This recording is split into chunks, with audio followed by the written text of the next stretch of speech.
Hello everyone, कैसे हैं आप सब।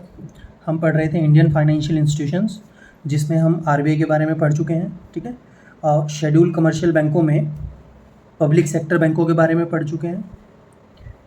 ठीक है, और पेमेंट बैंक और स्मॉल फाइनेंस बैंकों के बारे में भी हम पढ़ चुके हैं।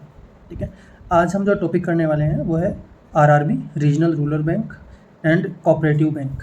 ठीक है, इन दोनों बैंकों के बारे में आज हम पढ़ने वाले हैं। ठीक है, चलिए शुरू करते हैं। तो आज सबसे पहला जो हमारा टॉपिक है वो है आरआरबी, क्षेत्रीय ग्रामीण बैंक। ठीक है, तो जो आरआरबीज़ हैं उनको स्थापित किया गया था on the recommendation of M Narasimham committee. क्षेत्रीय ग्रामीण bank established on the recommendation of M Narasimham committee. 26 सितंबर 1975 आरआरबी ऑर्डिनेंस पास्ड। 26 सितंबर 1975 को आरआरबी बैंकों का ऑर्डिनेंस पास किया गया। बिकॉज 1975 में इमरजेंसी थी, तो उस समय पार्लियामेंट सीटिंग नहीं कर रही थी, इसीलिए एक ऑर्डिनेंस पास किया गया। और इसी ऑर्डिनेंस की हेल्प से 2 अक्टूबर 1975 को इंडिया का पहला आरआरबी, इंडियाज़ फर्स्ट आरआरबी, जिसका नाम था प्रथमा ग्रामीण बैंक, प्रथमा ग्रामीण bank, was established at Moradabad, UP. ठीक है, तो अगर एग्ज़ाम में आपसे पूछा जाता है कि भाई भारत का पहला क्षेत्रीय ग्रामीण बैंक कौन सा था, तो उसका आंसर है प्रथमा ग्रामीण बैंक। कहाँ पर स्थापित किया गया, तो मुरादाबाद, यूपी। ठीक है, और कितनी कैपिटल के साथ स्थापित किया गया, 5 करोड़ की कैपिटल के साथ इसको स्थापित किया गया। ठीक है, ये बात आप याद रखेंगे। बट एक चीज़ यहाँ पर आपको मैं बता दूँ, एक पॉलिटी एंगल है। देखिए, जो आरआरबी का ऑर्डिनेंस पास किया गया था, कोई भी ऑर्डिनेंस वैलिड होता है फॉर 6 मंथ। अगर हम कोई भी ऑर्डिनेंस पास करते हैं तो उसकी जो वैलिडिटी होती है वो 6 महीने की होती है। तो विद इन 6 मंथ आपको इस ऑर्डिनेंस को कन्वर्ट करना था इन एक्ट। इसीलिए 1976 में आरआरबी एक्ट वाज पास्ड, यानी कि 6 महीने कंप्लीट होने से पहले ही 1976 में आरआरबी का अधिनियम पारित कर दिया गया। ठीक है, जब 1975 में क्षेत्रीय ग्रामीण बैंकों को आरआरबीज़ को एस्टेब्लिश किया जाता था, तो उस समय आरआरबीज़ की जो कैपिटल रखी जाती थी वो थी 5 करोड़। ठीक है, यानी कि अगर उस समय आपको कोई भी आरआरबी एस्टेब्लिश करना है तो उसकी कैपिटल कितनी होनी चाहिए, 5 करोड़। बट इन 2011 में एक अमेंडमेंट किया गया आरआरबी एक्ट के अंदर, और उसके बाद कैपिटल कर दी गई 2000 करोड़। ठीक है, next, total RRB in India 43। तो वर्तमान में भारत में क्षेत्रीय ग्रामीण बैंकों की जो संख्या है वो टोटल 43 है। शेयर रेशियो, जो क्षेत्रीय ग्रामीण बैंक हैं उनमें किस किस की हिस्सेदारी है और कितनी है, तो सेंट्रल गवर्नमेंट की बात करें तो उनकी हिस्सेदारी 50% है, state government 15% and sponsored bank 35%। Sponsor bank मतलब जो बैंक उसको प्रमोट करते हैं, सपोर्ट करते हैं। ठीक है, जैसे हमने सबसे पहला बैंक देखा था भारत में, जो सबसे पहला आरआरबी ओपन किया गया था, प्रथमा ग्रामीण बैंक। तो प्रथमा ग्रामीण बैंक का जो स्पॉन्सर्ड बैंक था वो था सिंडिकेट। तो यहाँ पर सिंडिकेट बैंक को बोला जाएगा एज अ स्पॉन्सर्ड बैंक। ठीक है, तो सिंडिकेट की प्रथमा ग्रामीण बैंक में जो हिस्सेदारी होगी वो कितनी होगी, 35%। केंद्र सरकार की कितनी होगी, 50%, और राज्य सरकार की 15%। ठीक है, नेक्स्ट, कर्नाटका विकास ग्रामीण बैंक। ठीक है, ये एक करंट की न्यूज़ है आरआरबी बैंकों से रिलेटेड। तो कर्नाटका विकास ग्रामीण bank has launched overdraft facility for farmers. ठीक है, तो कर्नाटका विकास ग्रामीण बैंक ने किसानों के लिए एक ओवरड्राफ्ट फैसिलिटी लॉन्च की है। यहाँ पर अब देखिए, अगर किसी भी किसान के पास ऐसी भूमि है जिसमें इरिगेशन की फैसिलिटी है, जहाँ पर सिंचाई की सुविधा है, तो वहाँ पर जो लोन मिल सकता है वो है 1.5 लाख पर एकड़। ठीक है, 1.5 लाख पर एकड़। और ड्राई लैंड, ऐसी भूमि जिस पर सिंचाई की व्यवस्था नहीं है, तो वहाँ पर आपको जो लोन मिल सकता है वो है 1 लाख पर एकड़। देखिए, धीरे धीरे जो क्षेत्रीय ग्रामीण बैंक हैं, जो आरआरबीज़ हैं, वो क्या तो मर्ज हो रहे हैं या बंद होते जा रहे हैं। इसका मेन रीज़न क्या है, तो उसको हम समझते हैं। देखिए, सपोज मान लीजिए ये प्रथम ग्रामीण बैंक भारत का पहला आरआरबी है, इसी से हम एग्जाम्पल में समझते हैं। अब मान लीजिए इसका स्पॉन्सर्ड बैंक है सिंडिकेट बैंक। अब सिंडिकेट बैंक बड़ा बैंक है, तो वहाँ पर ज़्यादा टेक्नोलॉजी होगी, उनकी खुद की कोई अपनी ऐप होगी, नेट बैंकिंग होगी, मोबाइल बैंकिंग होगी। ठीक है, एटीएम फैसिलिटी होगी। ठीक है, और भी बहुत सारी सुविधाएं आपको मिल जाएंगी, ठीक है। बट प्रथमा ग्रामीण बैंक एक छोटा बैंक है, आरआरबी है, लिमिटेड एरिया में आपको ये मिलेगा, ठीक है। यानी कि इसके एटीएम भी आपको हर सिटी में अवेलेबल नहीं होंगे। तो इन सब की वजह से जो कस्टमर्स हैं अब वो आरआरबी बैंकों को छोड़कर बड़े बैंकों की तरफ चले गए, जिसकी वजह से क्या हुआ कि जो आरआरबीज थे इनका बिजनेस डिक्लाइन होने लगा, गिरने लगा। और धीरे धीरे क्या तो आरआरबीज अपने स्पॉन्सर्ड बैंकों में मर्ज हो गए या फिर वो बंद हो गए। तो ये एक मेन रीज़न है क्षेत्रीय ग्रामीण बैंकों के बंद होने का। नेक्स्ट हम चलते हैं कोऑपरेटिव बैंक की ओर।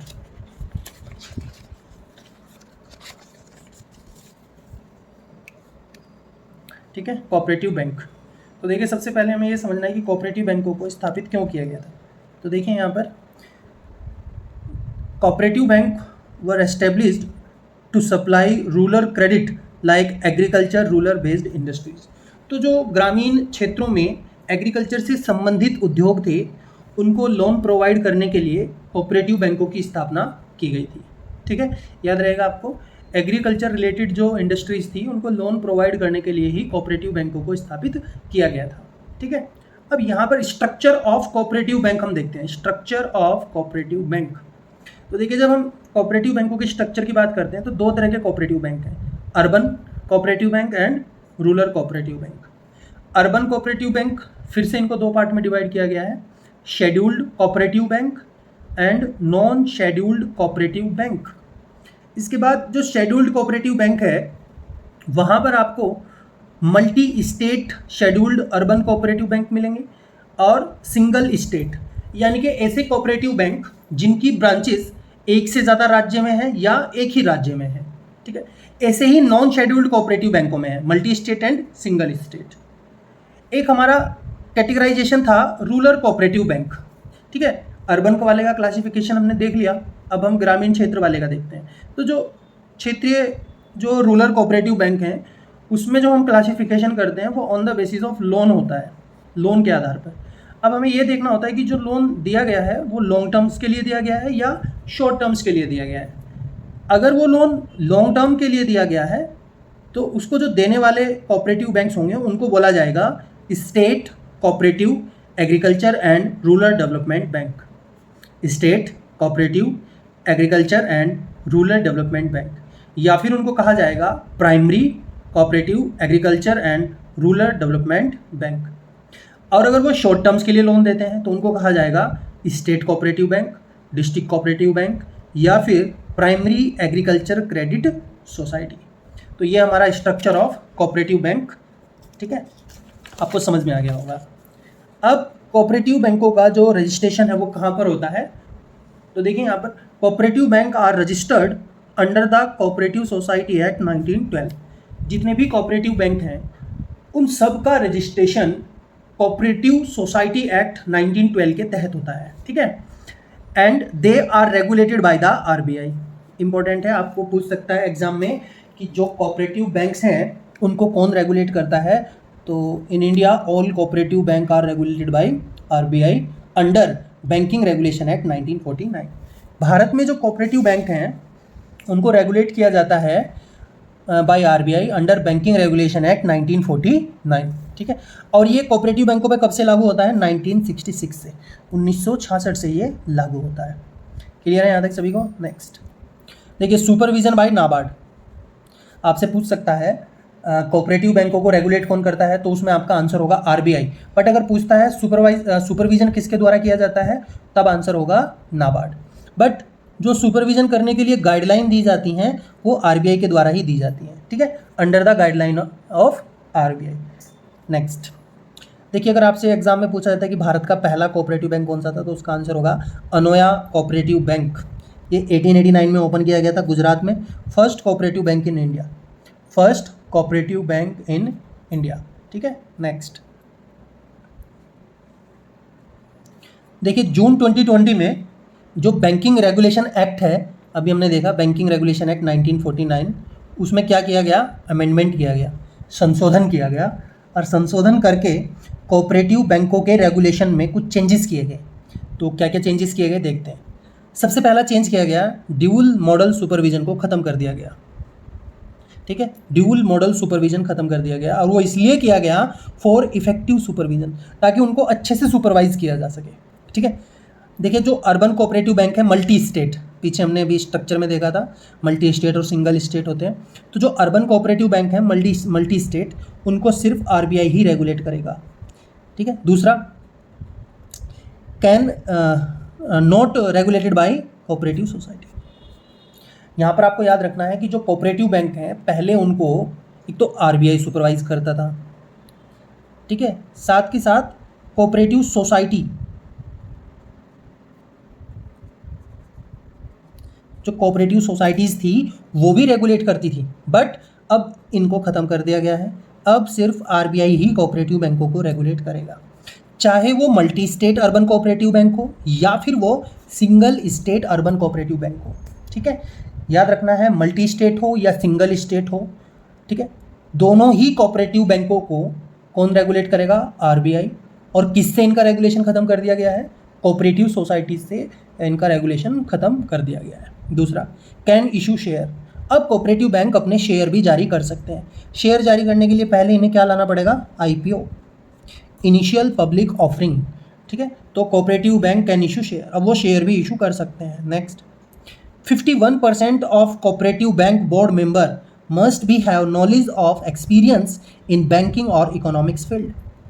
कोऑपरेटिव बैंकों के जो बोर्ड ऑफ मेंबर्स होंगे उनमें से एटलीस्ट 51% ऐसे होने चाहिए जिनको बैंकिंग और इकोनॉमिक्स फील्ड की नॉलेज हो।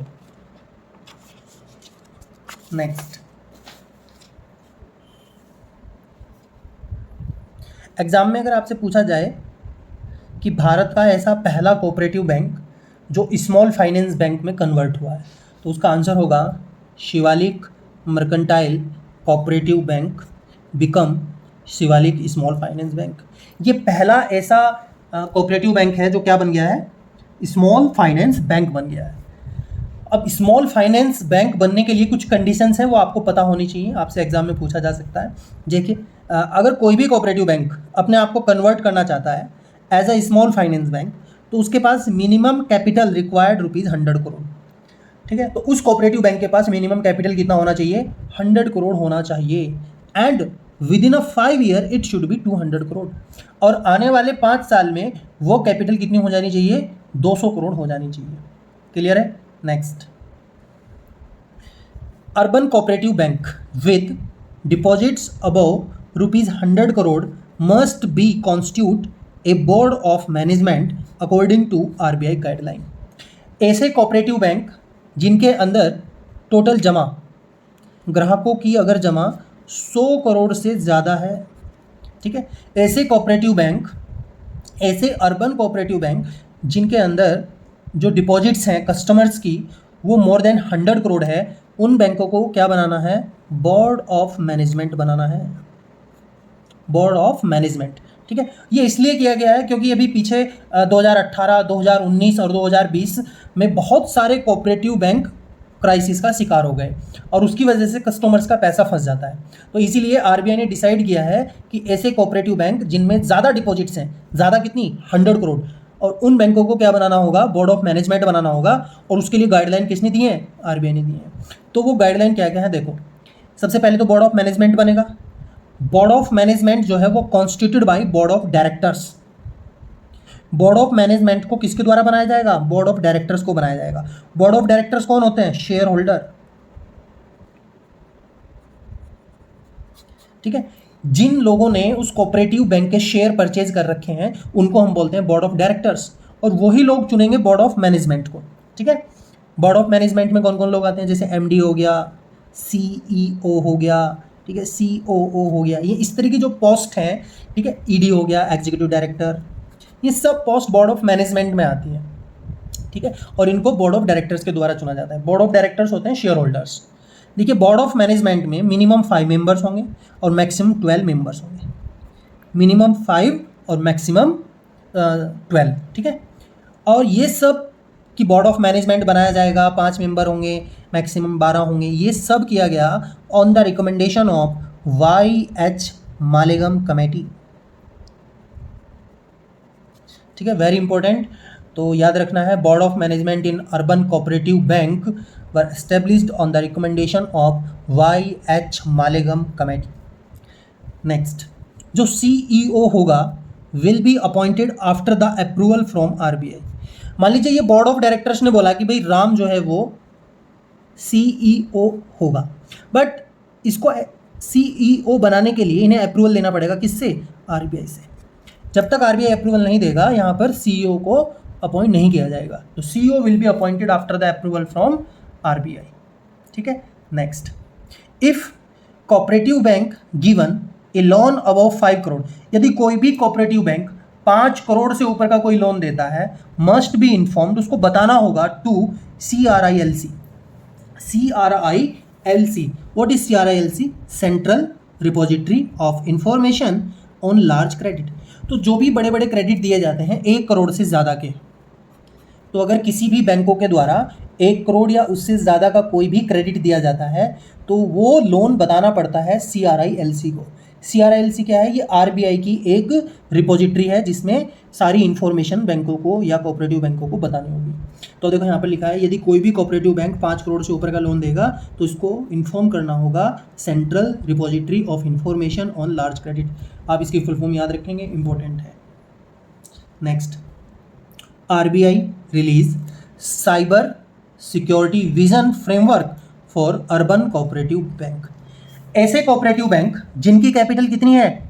200 करोड़ या उससे ज़्यादा, 2000 करोड़ या उससे ज़्यादा। जिन कोऑपरेटिव बैंकों की कैपिटल 2000 करोड़ या उससे ज़्यादा है, उन कोऑपरेटिव बैंकों के लिए RBI ने साइबर सिक्योरिटी विजन फ्रेमवर्क लाया है, और उस साइबर सिक्योरिटी विजन फ्रेमवर्क का नाम होगा गरुड़। ठीक है, गार्ड, उसका नाम होगा गार्ड। और आपको याद रखना है, इट्स अ 5 पिलर अप्रोच। ठीक है, 1 2 3 4 5। तो ये जो साइबर सिक्योरिटी विजन फ्रेमवर्क है गार्ड, इसमें टोटल कितना पिलर है? 5। ये भी आपसे पूछा जा सकता है, लेकिन ये सभी कोऑपरेटिव बैंकों पे लागू नहीं होगा, उन्हीं कोऑपरेटिव बैंकों पर लागू होगा जिनकी कैपिटल 2000 करोड़ से ज़्यादा है। Cooperative bank place under SARFAESI act by supreme court. देखिए, सारफेसी एक्ट क्या है? जो लोग लोन ले लेते हैं उनसे अपना पैसा निकालने के लिए एक ये एक्ट है। ठीक है, बस ऐसे समझिए, एक कानून है जिसका यूज़ बैंकों के द्वारा किया जाता है जिन व्यक्तियों को लोन दिया गया है उनसे अपना पैसा निकालने के लिए। तो जो कोऑपरेटिव बैंक हैं वो भी अब सारफेसी एक्ट का यूज कर सकते हैं। ये बात किसने बोली है? कोऑपरेटिव बैंक सुप्रीम कोर्ट ने बोली है। अभी तक इसका यूज़ सिर्फ बैंक कर पाते थे, जो बड़े बड़े बैंक थे भारत में वही इसका यूज़ कर सकते थे, बट अब इसका यूज़ कोऑपरेटिव बैंक भी कर सकते हैं। Next, RBI set up panel to strengthen consolidate urban cooperative bank headed by NS Viswanathan. Very important.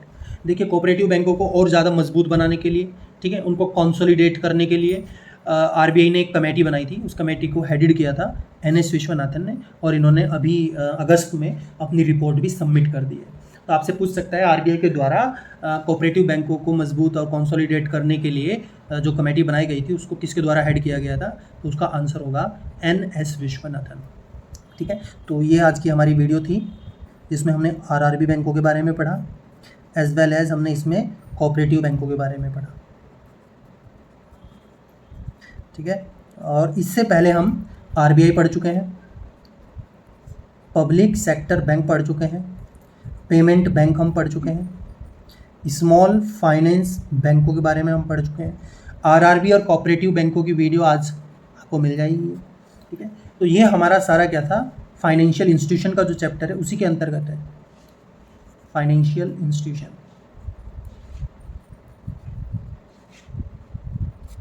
ठीक है, तो ये फाइनेंशियल इंस्टीट्यूशन हमारा चैप्टर है, इसमें हम इतने सारे इंस्टीट्यूशंस के बारे में पढ़ चुके हैं। ठीक है, RBI, public sector bank, payment bank, small finance bank, इन सब की वीडियो ऑलरेडी अपलोडेड है, आप चैनल पे जाकर उसको देख सकते हैं। एंड प्लीज़ चैनल को लाइक, सब्सक्राइब और कमेंट करना ना भूलें। Thank you.